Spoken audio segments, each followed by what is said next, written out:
अगर अक्ल को हर आदमी की मर्जी पर डिपेंड कर दिया जाए तो मैं पूछना चाहता हूं बरतानिया और अमेरिका के उन नेताओं से जिन्होंने लड़कों को लड़कों के साथ और लड़कियों को लड़कियों के साथ शादी करने को जायज करार दे दिया और उसकी दलील ये दी कि अक्ल इसमें कोई बुराई नहीं समझती है और अक्ल के लिहाज से कोई बुराई नहीं है, तो मैं पूछना चाहता हूं कि एक भाई को उसकी बहन के साथ शादी करने में क्या बुराई नजर आती है आपको? एक बाप अपनी बेटी से शादी करना चाहे तो इसमें क्या बुराई नजर आती है? अक्ल के लिहाज से बताइए, अकली तौर पर क्या बुराई है? कोई नहीं बताएगा। अकली तौर पर तो कोई, बल्कि अकल तो इसको और ज्यादा अच्छा मानती है। भाई मैं अपनी बहन के मिजाज को जानता हूं, वो जितने अच्छी तरीके से हमारा काम कर देगी, कपड़े धुल देगी, खाना पका देगी, उतना बाहर से आने वाली दूसरी लड़की हमारे घर का उतना काम नहीं करेगी। मेरी बहन मेरी खिदमत के साथ साथ मेरी माँ की और अपने बाप की भी खिदमत कर लेगी। वो हमारे मिजाज से वाकिफ है, हम उसके मिजाज से वाकिफ हैं। जितनी अच्छी तरीके से वो हमारे पास रह लेगी और जितनी अच्छी तरीके से हम उसके साथ रह लेंगे, और कोई लड़की नहीं रह सकती है। अकल तो कहती है कि भाई अपनी बहन से शादी का ज्यादा हक रखता है।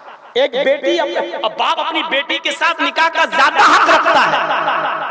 उसको नाज़ो नखरों में पालता है, खिलाता है, पिलाता है, बड़ा करता है और उसकी बेटी उससे उसके मिजाज से वाकिफ है।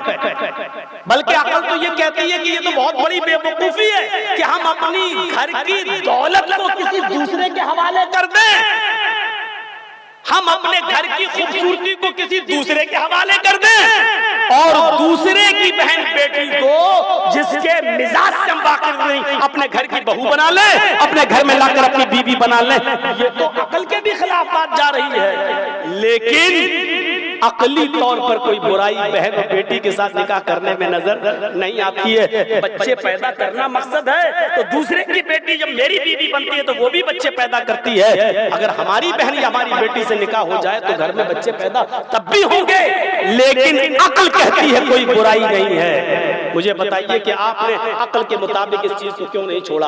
आज क्यों पास नहीं किया कि अगर कोई बाप अपनी बेटी के साथ रहना चाहे तो रह सकता है, कोई भाई अपनी बहन के साथ रहना चाहे तो रह सकता है? आप कहते नहीं, समाज इसको बहुत गंदी नजर से देखता है। समाज में ऐसा नहीं। आप समाज चिल्लाते रहिए, आप मुआशरा चिल्लाते रहिए, आप सोसाइटी के दावे करते रहिए, लेकिन सही बात यह है कि अकल के खिलाफ नहीं है।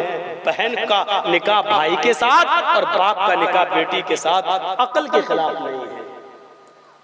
लेकिन यहाँ जब हमारी अक्ल काम करना बंद करती है तब शरीयत काम आती है और शरीयत ये कहती है कि किसी भी कीमत पर कोई सगा भाई सगी बहन के साथ निकाह नहीं कर सकता है और बाप अपनी बेटी को निकाह में नहीं ला सकता है। उसने तो मुहर्रमात की एक लिस्ट बयान कर दी, इतने रिश्ते तुम्हारे ऊपर हराम हैं, तुम इनसे निकाह नहीं कर सकते हैं। आप पढ़ डालिए मेरे भाइयों कुरान करीम, तो आपको वो सारी की सारी तफसील उसमें मिल जाएगी। तो मैं कहना ये चाहता था आपसे कि इस्लाम मुकम्मल एक इल्म है, इसके अंदर अक्ल भी है, हवासे खमसा भी है, और जहां अक्ल काम करना बंद कर देती है वहां पर वही काम करती है, शरीयत काम करती है। इसलिए हम हुसूल इल्म के 3 जरिए मानते हैं, हवासे खमसा, अक्ल और तीसरी चीज वही इलाही। वही इलाही आती ही इसीलिए है जहां अक्ल काम करना बंद कर देती है। अगर अक्ल ही सब कुछ होता और अक्ल ही को मायार बनाया होता तो फिर कुरान, तो फिर जिब्रील को उतारने की जरूरत क्या थी, पैगंबर को भेजने की जरूरत क्या थी? अल्लाह ताला कह देता कि तुम्हारी अक्ल में जो अच्छा लगे वो अच्छा वो करो और तुम्हारी अक्ल में जो चीज बुरी लगे उससे रुक जाओ। लेकिन अल्लाह को मालूम है कि ये अक्ल का दायरा नहीं है, अक्ल का एक दायरा है, वो मुख्तलिफ चीजों को सोचती है, लेकिन अक्ल को उसके दायरे से ज्यादा काम में लोगे तो बिल्कुल वैसा ही है जैसे 60 किलो के आदमी के ऊपर 100 किलो का वजन लाद दो तो वो उठा नहीं पाता है। ऐसे ही अक्ल से आप उससे की जरूरत से ज्यादा काम लोगे तो अक्ल काम नहीं करेगी। ये तमहीद मैंने बांधी है ताकि अब इस्लाम के मिजाज को समझने में आपके लिए आसानी हो सके। अब अल्लाह ने फरमाया इस्लाम क्या है, या अय्युहल्लज़ीना आमनू दुखुलू फिस्सिल्मि काफ़ा। ऐ ईमान वालों, ऐ मुसलमानों, तुम इस्लाम के अंदर पूरे के पूरे दाखिल हो जाओ। अक्ली मयार को मैंने बता दिया। अब यहां पर अक्ली मयार नहीं चलेगा। कहां साहब 1400 साल पहले मोहम्मद रसूलुल्लाह ने औरतों को पर्दे का हुक्म दिया था। आज भी वो औरतें पर्दे में हैं। आज जमाना इतनी तरक्की कर चुका है कि अब औरतों को हिजाब में रखकर, पर्दे में रखकर उनसे काम नहीं लिया जा सकता, लिहाजा औरतों को पर्दे से निकालो। ये उसी अक्ल का नाजायज इस्तेमाल कर रहे हैं। शरीयत ने क्या कहा है? दो सिस्टम बनाए हैं, एक घर के अंदर की जिम्मेदारियां और एक घर के बाहर की जिम्मेदारी। बहुत गौर से सुन लेना। जिनकी बेटियां बैंकों में काम कर रही हैं, गौर से सुनना। जिनकी बहन बेटियां चुनाव और इलेक्शन लड़ रही हैं, वो गौर से सुने। और जिनकी बहन बेटियां स्टेजों पे चल के मर्दों के साथ खड़े होकर इलेक्शन में वोट मांग रही हैं, वो भी गौर से सुने।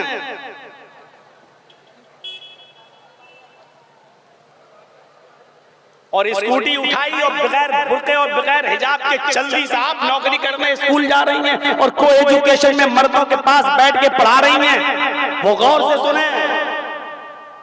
तकरीर होगी तो तकलीफ भी होगी। हमारे मिजाज के खिलाफ जाएगी तो बुरा लगेगा, हमारे मिजाज के मुताबिक होगी तो अच्छी लगेगी। लेकिन शरीयत किसी के मिजाज पे नहीं चलती है। शरीयत का अपना एक अलग मिजाज है। तब्बत यदा अबी लहब, ये चाहे तो मोहम्मद रसूलुल्लाह के चचा अबू लहब को भी नहीं छोड़ती है। ये शरीयत का मिजाज है। तो मैंने क्या कहा? दो सिस्टम बनाए अल्लाह ने, एक घर के अंदर का और एक घर के बाहर का। और अल्लाह ने जिम्मेदारी भी दे दी है। घर के अंदर की जिम्मेदारी औरत के ऊपर नाफिज की है और घर के बाहर की जिम्मेदारी मर्द के ऊपर नाफिज की है। जब कुदरत ने निजाम ही ऐसा बनाया है तो तुम कुदरत के इस निजाम को बदल नहीं सकते। ये कह सकते हो कि अकली तौर पे बुराई क्या है?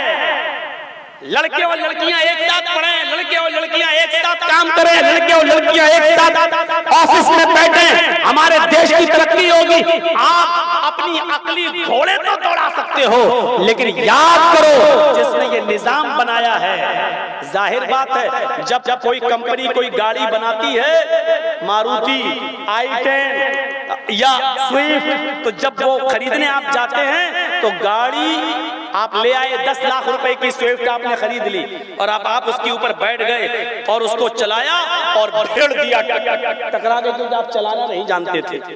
आप चलाना नहीं जानते थे, भेड़ दी। आपने कहा यार कंपनी के मालिक से, ये कैसी गाड़ी दे दी? थोड़ी दूर चलाई और ठुक गई, ये कहाँ चली गई? मैंने तो 10 लाख रुपए देकर ये गाड़ी खरीदी थी। कंपनी का मालिक कहता है आप ड्राइवरिंग लाइसेंस दिखाइए। उसने कहा नहीं है। आप गाड़ी चलाना जानते? कहा नहीं जानते। गाड़ी चलाना नहीं जानते, फिर आपने चलाई क्यों? अरे तुम्हारे बाप का क्या जा रहा, मैंने 10 लाख रुपए दिए ना तुम्हें। जब 10 लाख दे दिया तो गाड़ी मेरी हुई, मैं कुछ भी करूं, मैं कैसे भी चलाऊं। तो गाड़ी का ड्राइवर क्या कहता है? कंपनी का मालिक, मैंने इस गाड़ी के साथ साथ एक किताब भी दी है जो गाड़ी की डिग्गी में रखी हुई है उसके अंदर, और उसके अंदर मैंने बताया है, पूरे नियम बताए हैं। पहले गियर में ऐसे, दूसरे गियर में ऐसे, इतनी स्पीड में उठाइए, यहाँ पे गिराइए, यहाँ पे दौड़ाइए, ये सारे नियम मैंने तुम्हें बताए। क्या तुमने इन नियमों को फॉलो किया है? आपने कहा नहीं। मेरे प्यारे साथियों, ये इस्लाम जिंदगी गुजारने की एक गाड़ी है और इस गाड़ी को जिसने उतारा है उसने इस गाड़ी को चलाने के नियम भी बताए हैं, और वो नियम बताने वाली किताब है कुरान। वो नियम बताने वाला ड्राइवर है जनाब मोहम्मद रसूलुल्लाह सल्लल्लाहु अलैहि वसल्लम। जब तक इस गाड़ी को उस नियम के मुताबिक चलाओगे तो गाड़ी चलेगी। जब अपने मनमानी उसूल और दुनिया वालों के बनाए बनाए हुए उसूल के मुताबिक चलोगे तो वही हाल जो अमेरिका का हुआ आपका भी होगा। इस मर्तबा 10 लाख से ज्यादा लड़कियां शादी से पहले माएं बन चुकी हैं, उनको ये नहीं मालूम कि मेरे पेट में पलने वाला बच्चा किसका है। इतने मर्दों से मिली हुई है कि उनको अपने असली बाप की शक्ल बच्चे को नहीं मिल पा रही है कौन है, क्योंकि इन्होंने दुनिया के निजाम को उस नियम से नहीं चलाया जिसने ये दुनिया पैदा की है, जिसने इस दुनिया को बनाया है, उसने इस दुनिया को चलाने का सिस्टम भी बताया है। हमने उस बताने वाले के सिस्टम के मुताबिक हमने अमल नहीं किया, इसलिए आज ये एक्सीडेंट हमारे हो रहे हैं और हमारी माँ बहन बेटियों को ये दिन देखना पड़ रहा है।